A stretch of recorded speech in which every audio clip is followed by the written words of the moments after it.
London in the 1970s. Imagine stepping out of a time machine at Piccadilly Circus in the year 1970. The first thing you'd notice is the colour. After the bright psychedelic explosion of the swinging 60s, the London of the 70s feels more grounded, earthy, brown and grey. The air is thick with the scent of cheap tobacco, the diesel exhaust of Routemaster buses, and the aroma of fried fish from a nearby fish and chips shop. London in the 1970s isn't a glossy postcard. It is a city fighting for its existence, a city of constant strikes and power blackouts.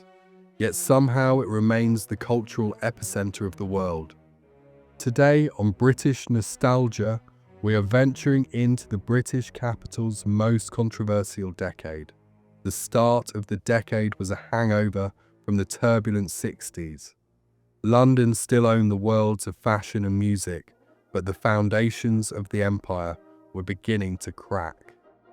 The defining word of the early 70s was inflation. Prices rose so quickly that cafe menus were often rewritten in pencil. But for a young Londoner, this was the era of glam rock. If you wanted to be where the action was, you headed to King's Road.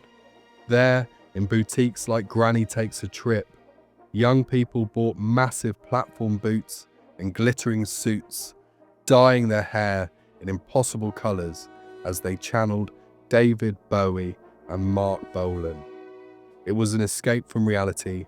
The grimmer the news in the papers became, the brighter the glitter shone on the faces in the clubs of Soho. However, reality was harsh. In 1973 and 1974, London faced what went down in history as the three-day week. Due to miners' strikes and the global oil crisis, the country suffered from a catastrophic lack of coal for power stations. The government introduced strict restrictions, and London was plunged into darkness. Streetlights were switched off, shop windows went dim, and families ate dinner by candlelight. This wasn't romantic, it was an ordeal. Television broadcasting ended at 10:30 p.m. to save energy. Imagine a massive metropolis falling into a primitive darkness every single night. But Londoners didn't give up. The Blitz spirit, the resilience of the war years, suddenly returned. Neighbours helped one another, and pubs operating by candlelight became the coziest places on earth. By the middle of the decade, London's skyline began to change rapidly.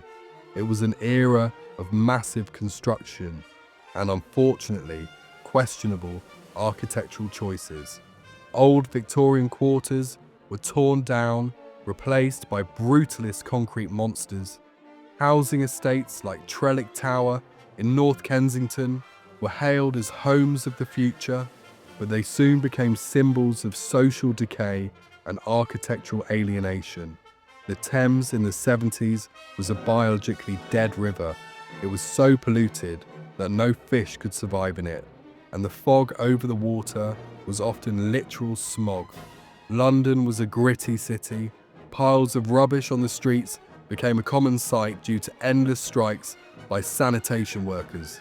Yet, out of this grime, poverty and hopelessness, something was born that would change global culture forever: punk. In 1976, at 430 King's Road, in Vivienne Westwood and Malcolm McLaren's boutique called Sex, a strange youth began to gather, wearing torn clothes and safety pins in their cheeks. The Sex Pistols played their first gig, and London shuddered. It was a scream of rage from a generation with no jobs and no future. Punk rock became the soundtrack for London in the late 70s. Clubs like the Roxy in Covent Garden became epicenters of chaos. If glam rock was an attempt to fly into space, punk was an attempt to smash reality with a hammer. Daily life for a Londoner in the 70s was full of rituals that seem strange today. Saturday was football day. The stadiums of Chelsea, Arsenal and Tottenham were packed. but it was a dangerous time. Football hooliganism reached its peak. The terraces were sites of frequent clashes, and a trip on the tube after a match could easily end in a brawl. The underground looked very different back then. Carriages had wooden interiors, smoking was permitted, and walls were plastered with layers of torn paper advertisements. The stations were dim, and the air in the tunnels felt thick and dusty. Food in 70s London was conservative. A real breakthrough was the rise of Burnie-in restaurants, where a prawn cocktail and a steak were considered the height of sophistication. However, it was during this decade that London began its transformation into the culinary capital of the world we know today. Immigrants from Commonwealth countries, India, Pakistan, and the Caribbean brought their traditions with them. Curry houses on Brick Lane began to fill with Londoners looking for something more vibrant than boiled potatoes. London was becoming multicultural, though this process was accompanied by intense social tension and racial conflicts, culminating in the Notting Hill protests. 1977 was a special year, the Silver Jubilee of Queen Elizabeth II. All of London was draped in Union Jacks. Thousands of street parties took place across the city. People moved tables right out onto the roads to celebrate and drink tea. It was a moment of incredible unity that strangely coexisted with the Sex Pistols' punk anthem, God Save the Queen, which they performed from a boat sailing down the Thames, right past the Houses of Parliament. London in '77 was simultaneously a monarchist celebration and an anarchist riot. Transport in the '70s deserves its own mention. The Routemaster bus was the king of the road. Conductors with hand-cranked ticket machines jumped onto the open rear platforms while the buses were still moving. Cars on the streets, Ford Cortinas, Leyland Minis, Hillman Hunters constantly broke down and rusted, creating eternal traffic jams. Black cabs were everywhere, and their drivers were already the city's chief philosophers, knowing every alleyway and every piece of gossip. Toward the end of the decade, in 1978 and 1979, London was plunged into the Winter of Discontent. It was the climax of the crisis. Due to strikes, rubbish wasn't collected for weeks. Piles of bags in Leicester Square reached the height of a grown man.